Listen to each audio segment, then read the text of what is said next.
મારા અને ખીલાનું. સ્વામિનારાયણ હરે સંવત 1876 પોષવદી ત્રીજને દિવસ પ્રભાત સમયે શ્રી ગઢડા મધ્યે શ્રીજી મહારાજ દાદા ખાચરના દરબારમાં આથમણે દ્વાર ઓરડાની ઓસરીએ ઢોલિયા ઉપર વિરાજમાન હતા અને ધોરો ખેસ પહેર્યો હતો ને માથે ધોરી પાગ બાંધી હતી ને ધોરી ચાદર ઓઢી હતી ને લલાટને વિશે કેસરની આડ કરી હતી ને ધોરા પુષ્પનો હાર પહેર્યો હતો ને પાગને વિશે ધોરા પુષ્પનો તોરો લટકતો હતો અને પોતાના મુખારવિંદની આગળ મુનિ તથા દેશ દેશના હરિભક્તની સભા ભરાઈને બેઠી હતી અને મુનિ કીર્તન ગાવતા હતા. પછી શ્રીજી મહારાજ બોલ્યા છે, સાંભળો, એક પ્રશ્ન કરીએ. ત્યારે મુનિ તથા હરિભક્તે કહ્યું છે, હે મહારાજ પૂછો.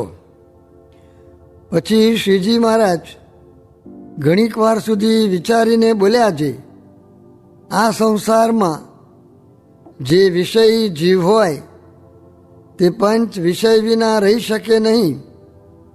તે જેમ એ વિમુખ જીવને પંચ વિષય છે તેમ હરિજનને પણ પંચ વિષય છે, પણ તેમાં ભેદ છે. તે ભેદ કેમ છે?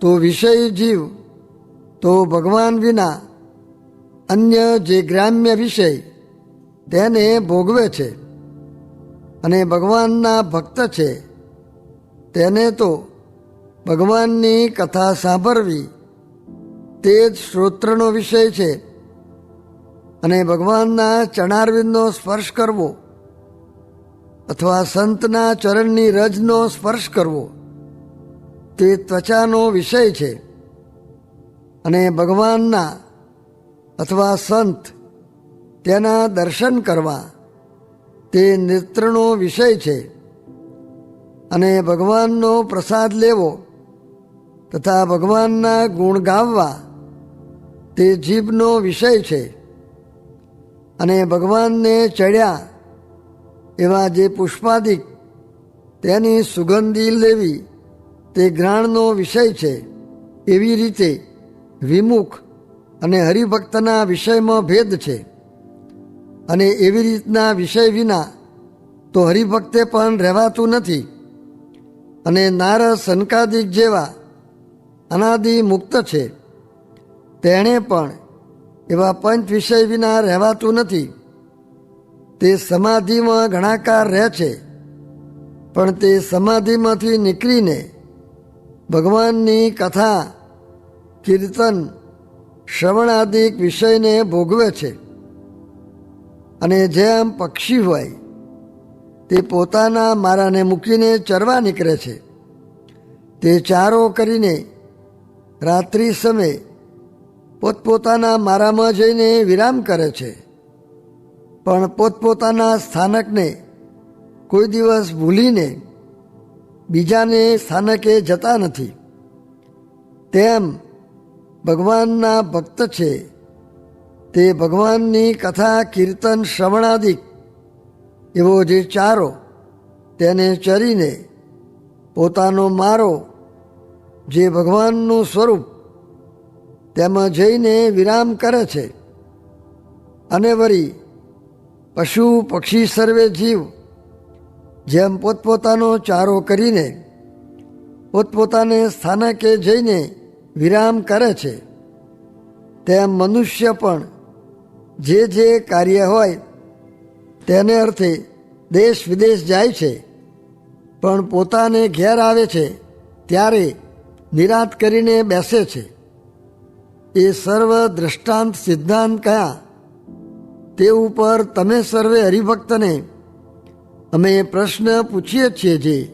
જેમ વિમુખ જીવ ગ્રામ્ય પંચ વિષયમાં બંધાણા છે અને તે વિષય વિના પલ માત્ર ચાલતું નથી, તેમ તમે ભગવાનની કથા વાર્તાનું જે શ્રવણાદિક તે રૂપી જે વિષય તેમાં દ્રઢપણે બંધાઈને એના વિષય થયા છો કે નહીં?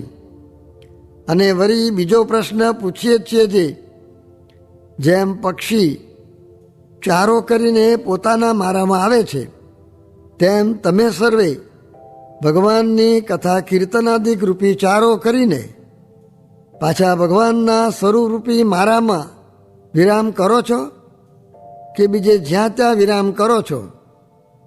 અને વળી જેમ ધણિયાતું ઢોર હોય તે સીમમાં ચરીને સાંજે પોતાને ખીલે આવે છે, અને જે હરાયું ઢોર હોય તે ખીલે આવે નહીં, અને જેનું તેનું ખેતર ખાઈને જ્યાં ત્યાં બેસી રહે, પછી કોઈક ધોકા મૂકે કાં વાઘ આવે તો મારે, તેમ તમે તે ધણિયાતા ઢોરની પેઠે પોતાને ખીલે આવો છો કે હરાયા ઢોરની પેઠે કોઈનું ખેતર ખાઈને જ્યાં ત્યાં બેસીને વિરામ કરો છો?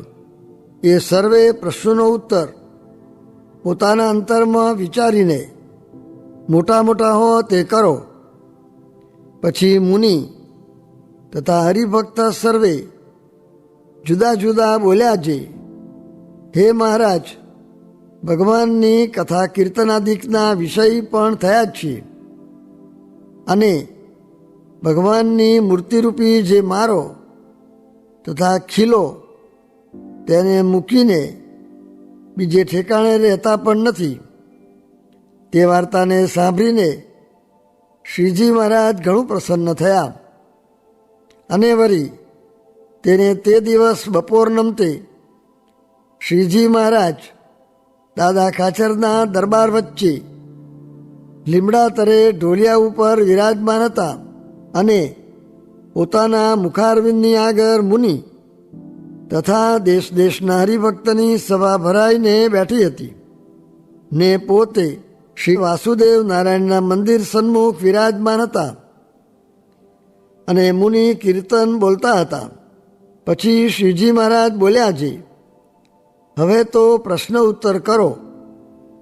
પછી દીનાનાથ ભટ્ટે તથા બ્રહ્માનંદ સ્વામીએ પ્રશ્ન પૂછ્યો છે. કોઈ સમયે તો ભગવાનના ભક્તના હૃદયમાં આનંદથી ભગવાનનું ભજન સ્મરણ થાય છે, ને ભગવાનની મૂર્તિનું ચિંતન થાય છે, અને કોઈ સમયે તો અંતર ડોરાઈ જાય છે, ને ભજન સ્મરણનું સુખ આવતું નથી. તેનું શું કારણ છે? ત્યારે શ્રીજી મહારાજ બોલ્યા છે, એને ભગવાનની મૂર્તિ ધાર્યાની યુક્તિ આવડતી નથી. ત્યારે મુક્તાનંદ સ્વામીએ પૂછ્યું છે, કેવી રીતે યુક્તિ જાણવી? ત્યારે શ્રીજી મહારાજ બોલ્યા છે, યુક્તિ તો એમ છે જે અંતઃકરણને વિશે ગુણનો પ્રવેશ થાય છે, તે જ્યારે સત્વગુણ વર્તતો હોય ત્યારે અંતઃકરણ નિર્મલ વર્તે, ને ભગવાનની મૂર્તિનું ભજન સ્મરણ સુખે થાય, અને જ્યારે રજોગુણ વર્તે ત્યારે અંતઃકરણ ડોરાઈ જાય, અને ગાઢ સંકલ્પ ઘણા થાય, અને ભજન સ્મરણ સુખે થાય નહીં. અને જ્યારે તમોગુણ વર્તે ત્યારે તો અંતઃકરણ શૂન્ય વર્તે. માટે ભજનના કરનારાને ગુણ ઓળખવા, અને જે સમયે સત્વગુણ વર્તતો હોય તે સમયે ભગવાનની મૂર્તિનું ધ્યાન કરવું, અને તમોગુણ જ્યારે વર્તે ત્યારે કશો ગાઢ થાય નહીં, ને શૂન્ય સરખું વર્તે તેમાં પણ ભગવાનનું ધ્યાન ન કરવું. અને જ્યારે રજોગુણ વર્તતો હોય ત્યારે ગાઢ સંકલ્પ ઘણા થાય, માટે તે સમયે ભગવાનનું ધ્યાન કરવું નહીં. અને તે સમયે તો એમ જાણવું જે હું તો સંકલ્પ થકી જુદો છું, ને સંકલ્પનો જાણનારો છું, ને તે મારે વિશે અંતર્યામી રૂપે પુરુષોત્તમ ભગવાન સદાકાર વિરાજે છે. અને જ્યારે રજોગુણનો વેગ મટી જાય ત્યારે ભગવાનની મૂર્તિનું ધ્યાન કરવું, અને રજોગુણ વર્તતો હોય ત્યારે સંકલ્પ ઘણા થાય. તે સંકલ્પને જોઈને મૂંઝાવું નહીં. કેમ જે અંતઃકરણ તો જેવું નાનું છોકરું તથા વાંદરું તથા કૂતરું તથા બાળકનો રમાડનાર તેવું છે, અને એ અંતઃકરણનો એવો સ્વભાવ છે તે વિના પ્રયોજન ચાર્યા કર્યા કરે. માટે જેને ભગવાનનું ધ્યાન કરવું તેને અંતઃકરણના ઘાટને જોઈને કચવાઈ જવું નહીં, ને અંતઃકરણના ઘાટને માનવા પણ નહીં, ને પોતાને અને અંતઃકરણને જુદું માનવું અને પોતાના આત્માને જુદો માનીને ભગવાનનું ભજન કરવું. ઇતિ વચનામૃતમ. એવી રીતે ગઢડા પ્રથમ પ્રકરણનું 32મું વચનામૃત જે તે થયું.